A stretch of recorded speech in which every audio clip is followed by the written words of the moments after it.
I bid you welcome. I shall be your game master for this tale. It is a pleasure to have you. Now then, just like this, I will be using cards to draw you into the world of this story. From time to time, you may be presented with choices like this. Incorrect. It doesn't mean anything, but still. You're following along with all this, I trust? Moving on, I believe your experience of the story will be shaped in no small part by my narration. As such, I hope you'll have rather more fun keeping the sound on while you play. That said, rest assured that the game remains enjoyable without sound. My words will be subtitled just as they are now.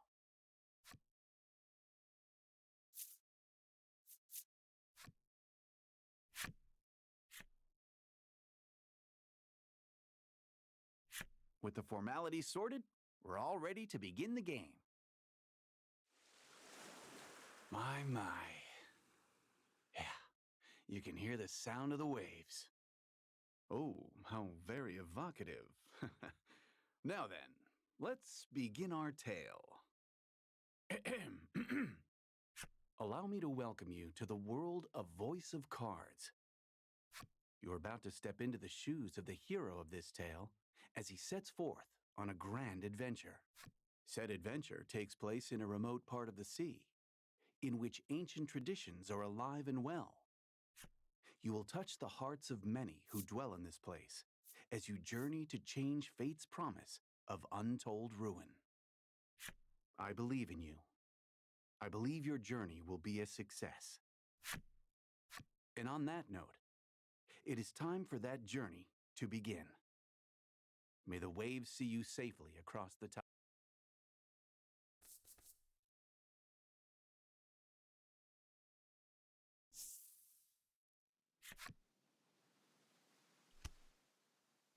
Our story begins in a secluded grotto. The sound of the waves echoes softly across the rock walls. A solitary young man stands in front of a ship floating in the water. Brush in hand, he busies himself painting the vessel. Once he finishes his work, he decides to carve his name into the side of the hull. A finishing touch.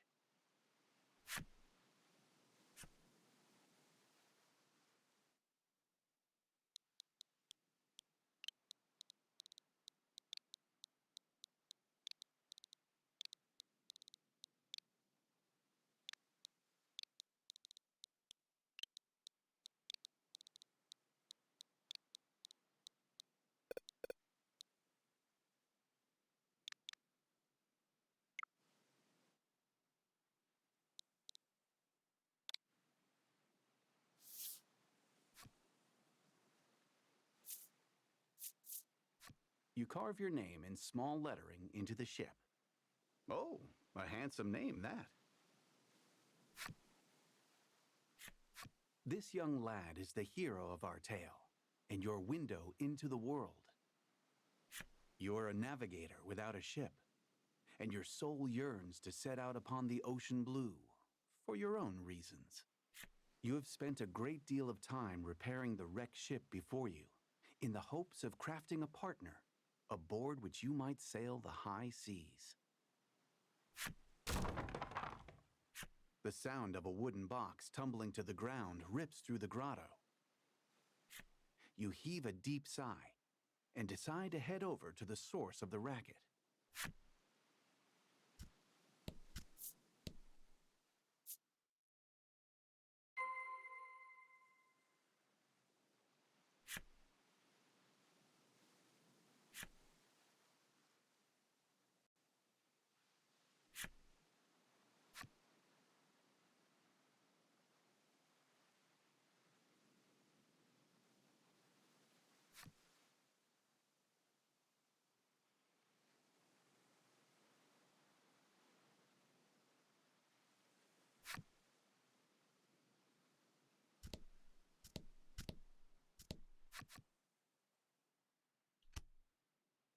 The source of the noise turns out to be a young girl.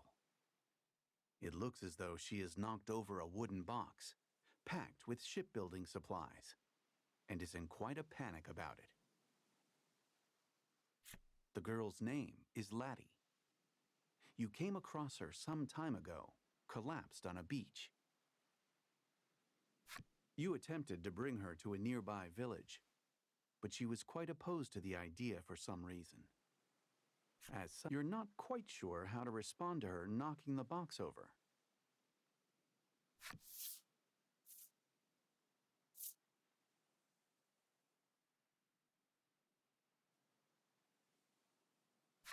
It's okay, you say in a gentle, reassuring tone. Laddie's worried expression melts away, replaced by one of relief. You move to leave the grotto, saying, "I'm going to the village to get some food." Laddie waves goodbye, her forlorn smile seeing you off. The young woman has lost her ability to speak. Neither of you have any knowledge of how she ended up in her situation, and you spend many quiet hours together in the grotto.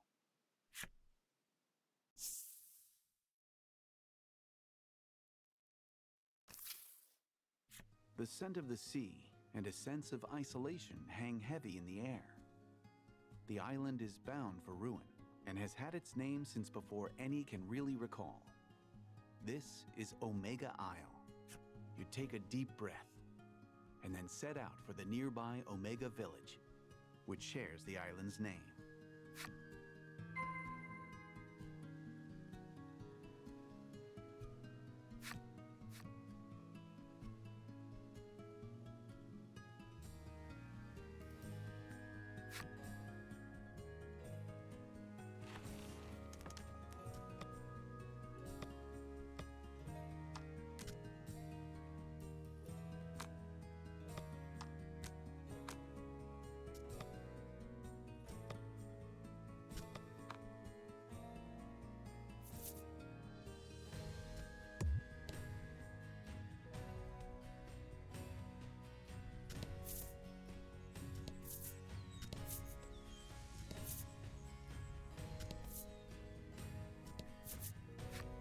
An old spire stands tall before you. Alas, there's little reason to go poking around within. You have arrived near the entrance of the village. You spy a shadow skulking about in the midst of a thicket. The shadows fall away to reveal a small monster. It's unusual. It might be cute, but it's still a monster and a threat. You must slay the beast before it can cause trouble or worse in the village.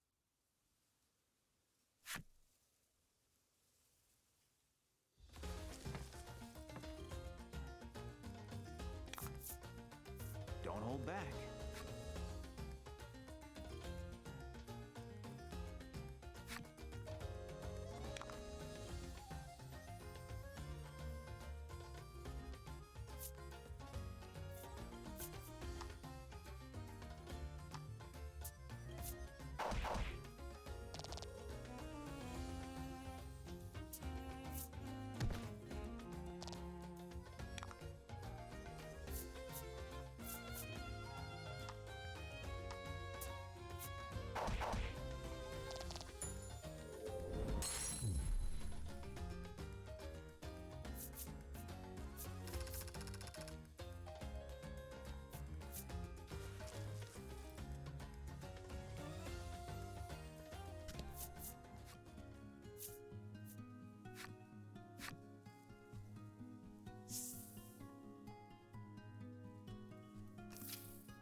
Gorgeous flower beds burst with blossoms that will one day wilt and wither away, much like Omega Village itself.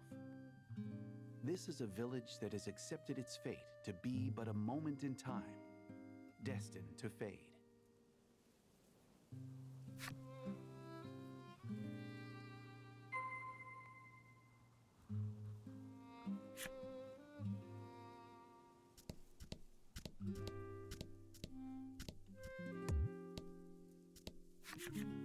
You stop in at the mayor's house and discover that he already has a guest.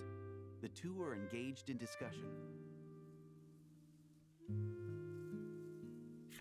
listen in and learn that they are troubled by monsters that have appeared near the village and have been devouring precious stores of food. The villager sighs deeply. "I suppose it's about the end for the village," they say flatly before departing the mayor's home. The man left standing in the room has a certain sagacity about him. He notices you waiting and inclines his head in greeting. His name is Grief. As the village's mayor, he spends his days dealing with all manner of happenings around town.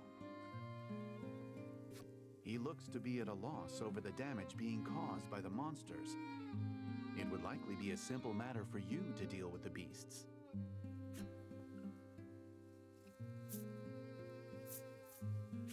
You offer to deal with the monsters, and Grief replies with his thanks. "You're always a big help." This is part of your daily routine. You work to sort out the village's troubles in order to procure food to eat.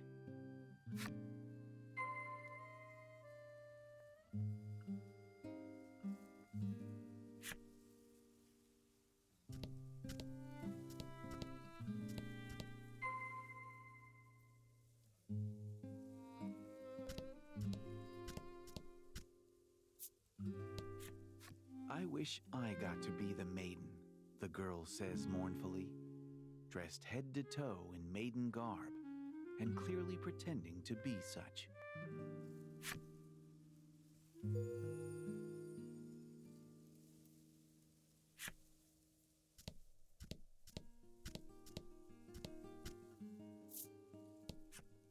"This might be the last time I see this flower bed," the boy says, gazing forlornly at the flowers.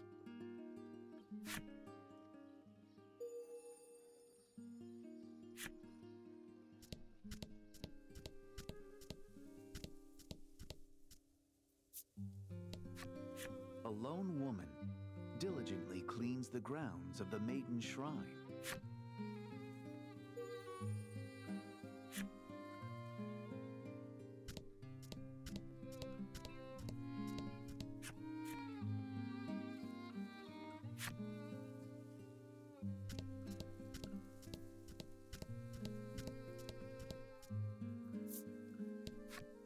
"An island in want of a maiden shall fall," he mutters, to no one in particular.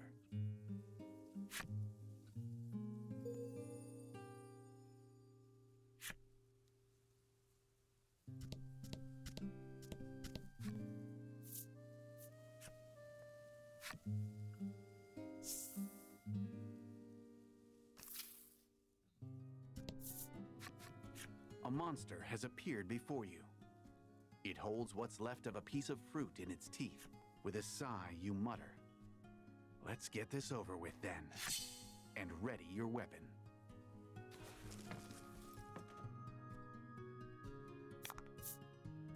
Show 'em what you got.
With practiced skill, you swing your weapon. The blade flashes through the monster's throat. Merciless, perfect aim. It would appear that you are quite accustomed to killing. You wipe the blood off your weapon. As you do, you notice a shadow in the distance. Another monster, perhaps?